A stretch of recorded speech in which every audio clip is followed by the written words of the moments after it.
çocuk doğdu bir yerlerde. Efendim?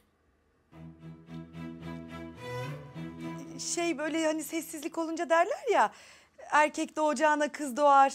Hani böyle herkes susunca. Sen de sussana Safiye. Beyler, nasılsınız? Sizi sormalı. Sağ olun. Çok şükür. Mücadele işte. Siz nasılsınız? Uğraşıyoruz işte. Siz neyle iştigal ediyordunuz? Ben mi? Nail Bey'in ne iş yaptığını biliyoruz. Bir restoranı varmış galiba. Ömer öyle söyledi. Köfteyle ilgileniyormuşsunuz sanıyorum. Evet, şeyde memlekette küçük bir dükkanımız var. Ama işte idare ediyoruz, bize yetiyor. Ay siz bakmayın öyle küçük dediğine. 15-20 kişi sığar rahat rahat. Oo, 15-20 kişi ne güzel, ne güzel. Sizin meslek neydi? Ha ben bu dekorasyon işiyle şey yapıyorum. Ferforje olsun, küpe işte, zemin döşeme, boya, badana ne olursa artık. Badana, ne güzel badana. Yani bir şikayetimiz yok. Ben de çok memnunum. Sonuçta alın teri var bu işte, değil mi? Tabii ya, tabii. Alın teri. Alın teri.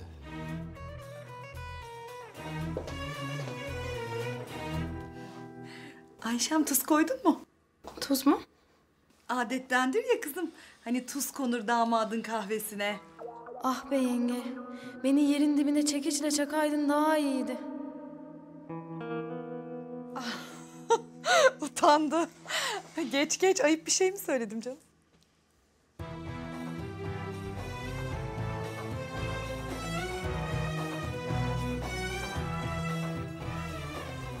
Allah.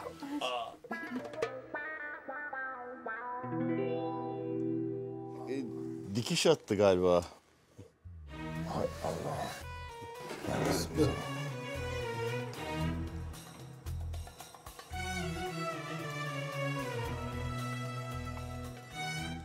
Teşekkürler.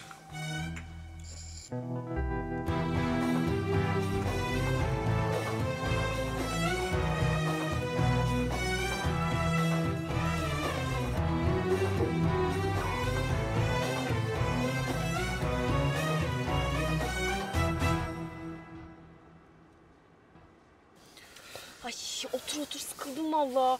Yani daha ne kadar beklememiz gerekecek acaba? Nezih, bence Reyhan haklı. Bak, belli ki her şey süt liman. Kızı verdiler, gidelim artık. Hala inanamıyorum ama. Nezih, inan artık ya. Ne olur inan ya. Gidelim be. Hah, verdiler diyorum kızı. Vallahi bak, biri basacak bizi şimdi. Çok ayıp olacak ya. Ömer de yine görmesin bizi burada. Röntgenci gibi ne öyle böyle duruyoruz burada. Ya hadi Reha amca kızı istedi. Ya hadi kızın babası verdi. Ya ama Nadide teyze nasıl aldı kızı ya? Dünyanın sonu geldi herhalde. Nasıl oldu böyle bir şey?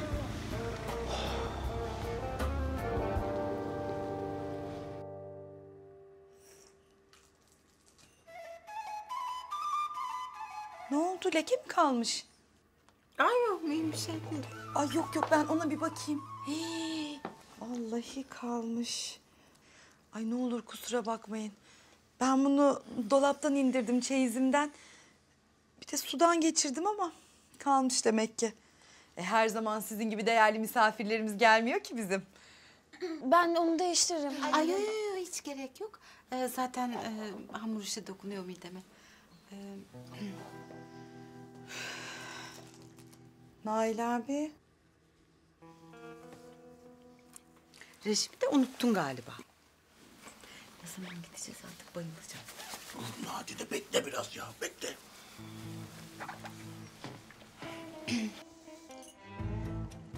Baba, ne zaman gireceksin konuya? Ne oldu? Acelen mi var? Ya bir an önce yüzüğü vermek istiyorum. Sabırlı ol, sabırlı ol.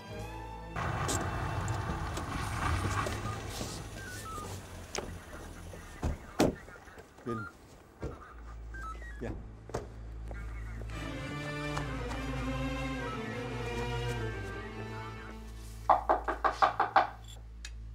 Hayırdır inşallah. Abi kimseyi de beklemiyorduk ama. Neyse abi ben bir Açın bakayım kapıyı, kimmiş. polis. Kim o? Açın kapıyı polis. Polis mi?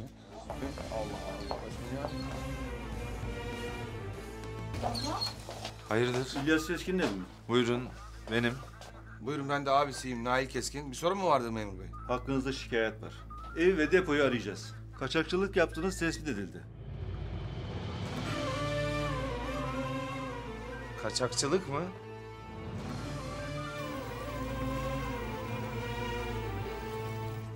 Akşam ya vallahi billahi kaçakçılık falan yok öyle bir şey. Bir de kaçak işi olmaz. Bir yanlışlık yapıyorsunuz. Kızım merak etme, bir yanlış anlaşılma vardır. Ne? Gidelim biz de.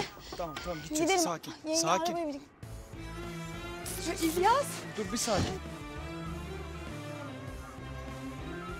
Tamam hemen gidelim o zaman. Tamam, lütfen.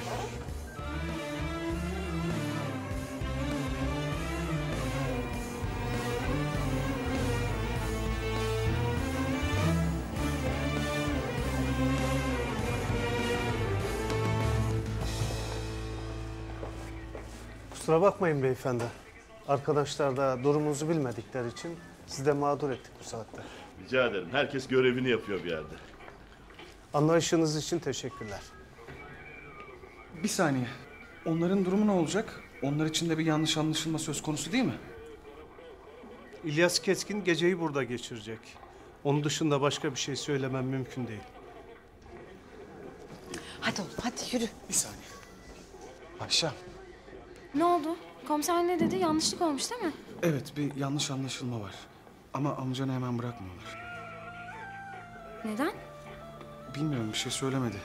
Birazdan bırakırlar herhalde onu da. Oğlum, Ömer.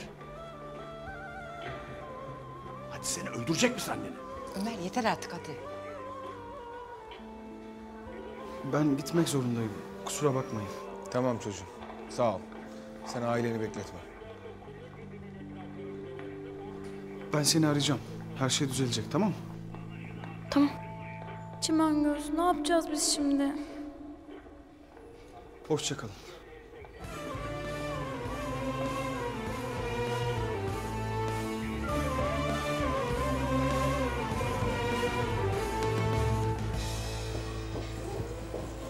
Bravo Ömer, tebrik ederim.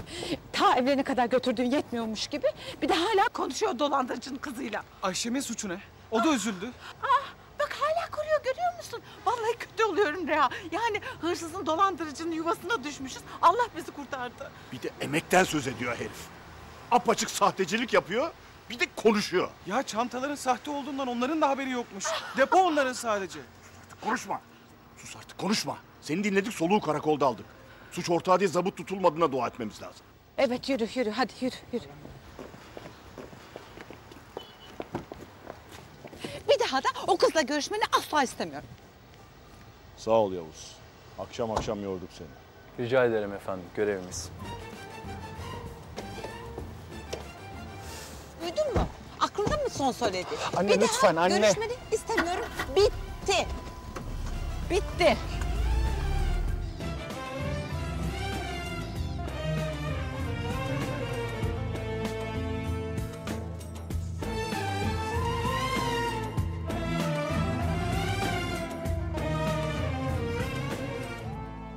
Uyanmamızı beklemeden gitmiş.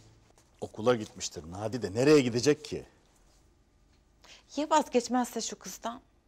Dün geceden sonra neyin ısrarcısı olacak Nadide? Aklı çıktı. Yüzü kireç gibi oldu. Görmedin mi? Görmedim. Bir müddet her şey kapkaranlık oldu benim için. Polisler, karakollar filan.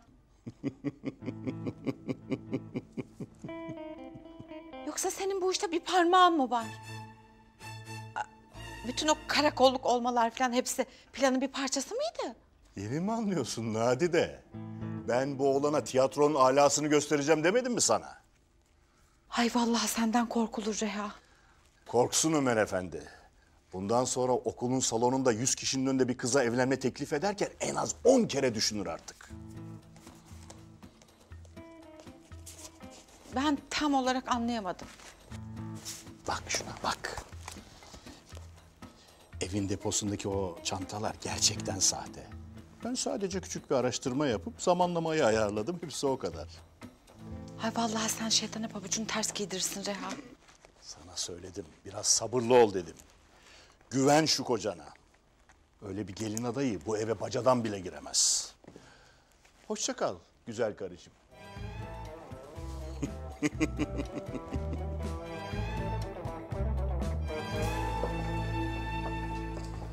Ay, bugün de seni bırakmayacaklar diye çok korktum İlyas ya.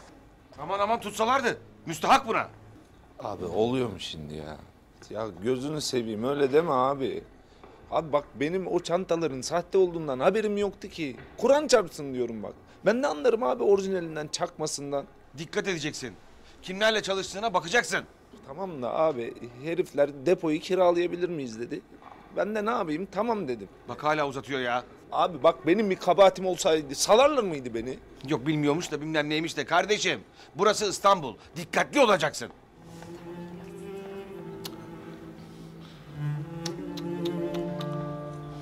Kızım sen de okuluna git de derslerinden geri kalma. Babacığım bugün gitmesem içime sinmiyor zaten siz böyleyken. Yok yavrum ne münasebet Allah Allah. Niye dersinden geri kalacaksın avanak amcan yüzünden? Hadi yürü. Çıkalım şuradan.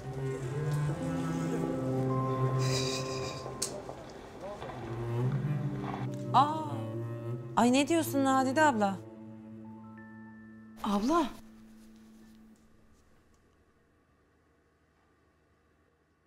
Ay inanmıyorum. Hay sevineyim mi üzüleyim mi bilemedim şimdi. Ay yok yok hiç üzülecek bir şey yok. Ne olmuş? Tam tersine her şey ortaya çıktı.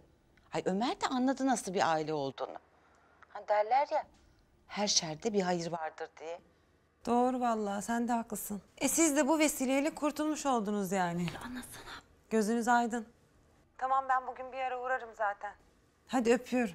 Hadi görüşürüz. Ya ne olmuş anlatsana.